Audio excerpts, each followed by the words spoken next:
Hey guys, what's up? Back with another video. This time we're going to do my WWE 2018 Path Continues. Today we have WWE Evolution from 2018, the first ever all-women's event in WWE's first ever all-women's event, and the only, as of right now, here in 2023, as they've not gone back to this thingy.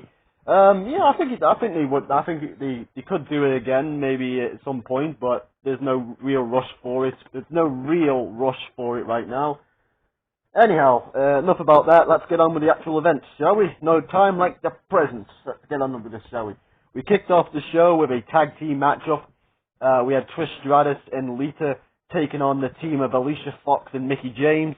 Originally it was supposed to be Alexa Bliss in the place of Alicia Fox, but unfortunately Alexa Bliss was injured and unable to compete. So she was in the corner of Mickie James and Alicia Fox. She got involved a couple of times. She looked pretty good. She looked pretty good. She was dressed up as like Alice from Wonderland. Looks pretty nice, if I say so myself. But yeah, as for the match itself, it was very nostalgic. It was a good match that was very helped by the crowd being very hot and wanting to be very behind behind this evolution, this revolution, so to speak. So yeah, pretty cool stuff. Pretty cool opener, very nostalgic. It was great to see Trish Stratus and Mickie James go at it again. It got a lot of flashbacks to 2006 with their rivalry.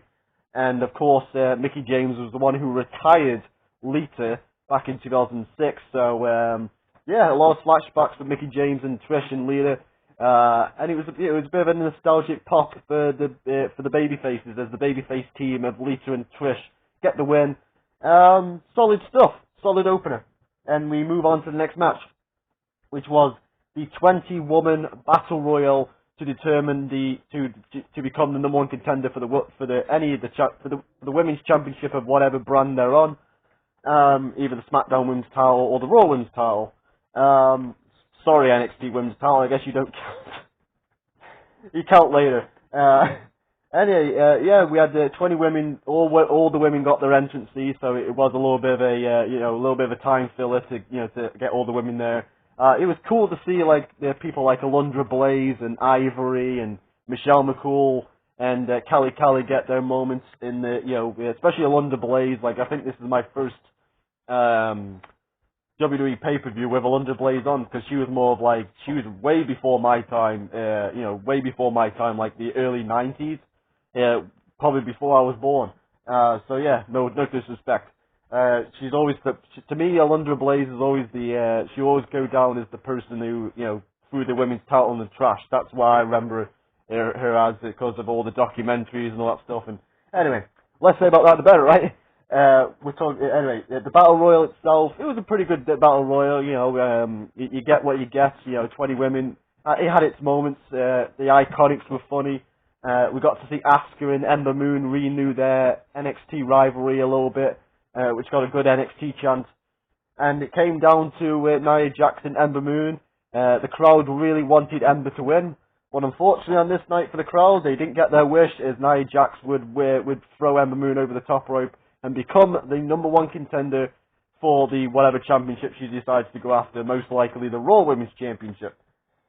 Yeah, it was a good battle royal. You get, as I said, you get what you get with battle royals. Sometimes they can be fun, sometimes they can just be in the middle of the road. This one was all right, so I thought it was okay. It was okay. It was fine. Then next match we had the finals of the Mayon Classic, as Toni Storm took on Io Shirai. This was pretty cool. This was like a showcase match for both ladies. And the key difference between this match and the match that I saw a couple of days ago between Jay Bradley and Sam Shaw from Slammiversary 2013 was the fact that the crowd seemed to know Toni Storm and Io Shirai a lot more better than they did for the TNA Slammiversary match with Jay Bradley and Sam Shaw. Sorry if I said Jay White. I can't remember. I think sometimes I get confused with Jay White and Jay Bradley for some reason. But yeah, anyway, so yeah, it was a good showcase match. Of course, Toni Storm and Io Shirai were very incredible. They had an awesome match, fantastic stuff. If any other night, this possibly could be my match of the night, but there was a lot more awesome stuff. There was a lot more. There was a better match on this night, and that was a little bit later on. You probably know what match it is I'm talking about, but we'll get to it when we get to it. Yeah, this was fun. This was a fun final. Of course, Toni Storm picked up the win, hitting two Storm Zeros, which is the Tiger Driver. Not the Kenny Omega Will Ospreay Tiger Driver, the actual one, the safe one. Yeah, pretty cool stuff, pretty cool match, and we move on to the next match, which was the Riott Squad of Ruby Riott, Liv Morgan, and Sarah Logan, taking on the team of Sasha Banks, Bayley, and Natalya. This felt like a match you would have seen on Raw around that time. I'm actually pretty sure I actually did see this match on Raw. I wouldn't be surprised if this match did happen on Raw in some kind of combination. It got a little bit more time. It got a little bit more time than they would have had on Raw, even though it's Raw's 3 hours and this pay-per-view was 3 hours and 10 minutes. So I guess it got commercials. I guess I guess that's probably the big difference. But yeah, it was a fun match. As I said, it reminded me of a match you probably would have seen on Raw, except with a little bit more time. It got good towards the end. Would have loved to see a Sasha Banks versus Ruby Riott singles match on the pay-per-view with given time, but it wasn't to be. So anyway, also I would have liked the Riott Squad to actually look threatening, because they looked pretty good in this match, but they always seem to lose their matches, so they can't. When you keep losing matches, you don't come across as very intimidating, you don't come across as very intimidating and what's the word? You don't come across as very intimidating and a force to be reckoned with when you keep losing every single match you're in. So it's very hard to take. It was very hard to take them seriously here, which is a shame because I like Ruby Riott and Liv Morgan. Sarah Logan I can do without. She's okay in small doses. She's managing the Viking Raiders now. She's doing whatever. Anyway, no disrespect to Sarah Logan. I'm not disrespecting. I just prefer Ruby and Liv more. I think they're much better. But yeah, anyway, Sasha, Bayley, and Natalya pick up the win after Sasha pins Liv with the frog splash. I think it was Liv anyway. Yeah, it was Liv with the frog splash. And as Bayley and Natalya kept the other two busy. Good match. As we move on, as I said, I would have liked to see Sasha or Bayley in a better match, better than just a random 6-person tag that you could have seen on Raw. So anyway, next match we had, what was the next match? Oh yeah, I got my notes right in front of me. I don't even know what match it was. I've just fucking watched it. Jesus, my brain. 3 events in 3 days. It's starting to wear on me a little bit. That's my decision. I'm fine. Anyway, next match we had the NXT Women's Championship on the line. We had Kairi Sane defending the NXT Women's Championship against Shayna Baszler. Pretty cool to see the NXT Women's Championship defended on a main roster pay-per-view. It kind of felt very, it felt very inclusive. It felt important, and it had that NXT feel to it. This match did really good stuff. This was a rematch, of course, from their match at Takeover Brooklyn.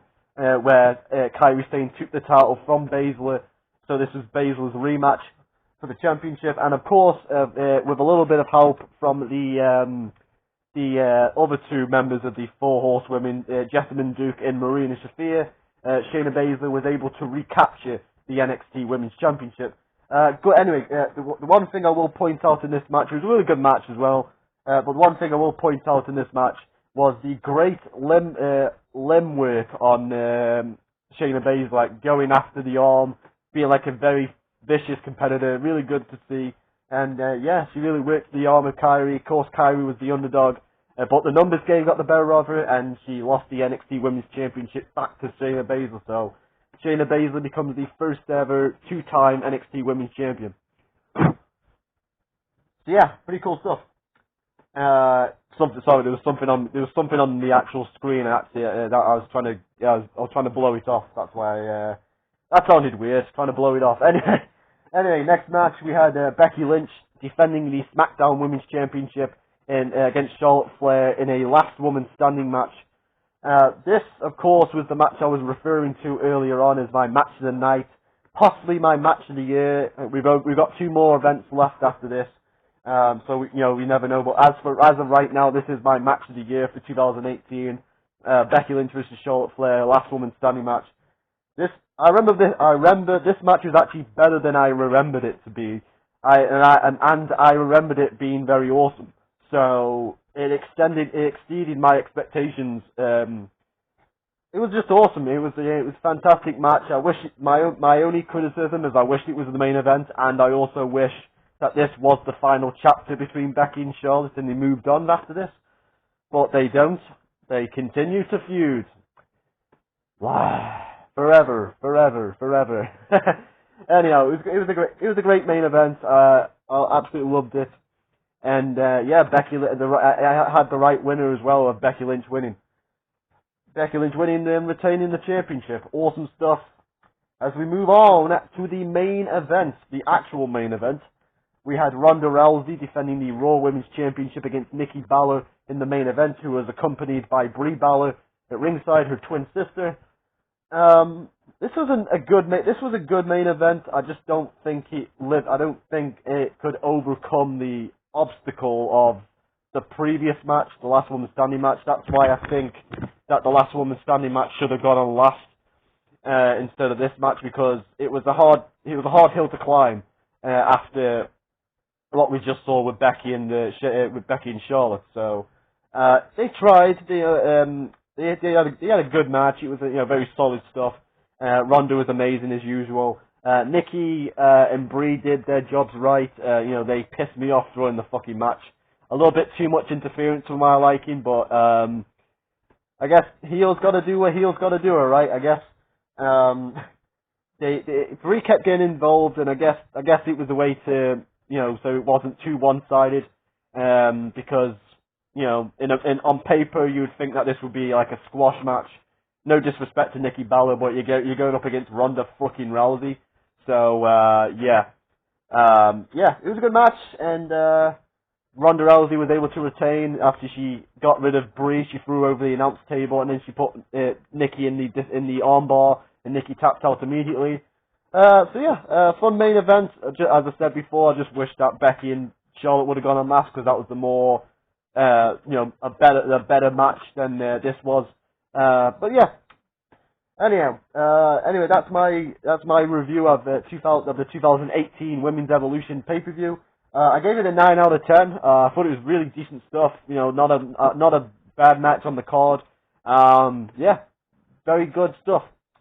Just a thought, as I said, I just wish that Becky and Charlotte would have main evented over Ronda and Nikki, but what are you going to do, eh? It was what it was. Anyhow, that's going to be it now, guys. Tell me what you think in the comments. Leave me a like if I deserve it. We are 2 away before we complete 2018. We've got Survivor Series 2018 and TLC 2018 yet to come.